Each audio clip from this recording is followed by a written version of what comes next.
Magandang araw mga boss. At andito po ako ngayon sa Balagan ng Jerry's Farm. Sa likod ko po yan ay mga sitaw. At para po, kanina ko po yung amin binumba ng grass shooter. Sharp shooter po bala. Yeah. Yan po ang talab niya. Yan po ay yung mga kahoy-kahoy. Yung binumba po namin yan ay malapit na lumampas sa amin. Kaya napakahirap bumbahin. Kaya yan lang po ang talab niya. Hindi man nadali lahat, pero ayos din naman po. Talab pa rin. Sharpshooter po ang aming ginamit dyan.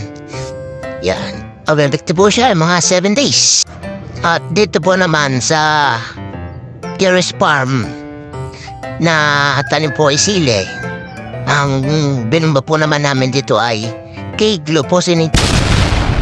Yan, medyo ano po yan, hindi po siya tumatalab masyado sa alaman. Basta po wag tatamaan ng rekta. Para siya po sa kontak. Hindi katulad ng ibang mga gamot na tulad ng demolition na pag naamoy ang lamot ng dahon, talagang nadadali ang halaman. Ito po, gamit namin din ay K-glufosinate. Yan po ang talab niya.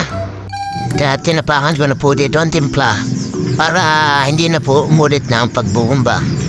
Ayun lang po ang sa akin, kinatapakan ko na lang ang timpla para maganda ang talab. Thank you po.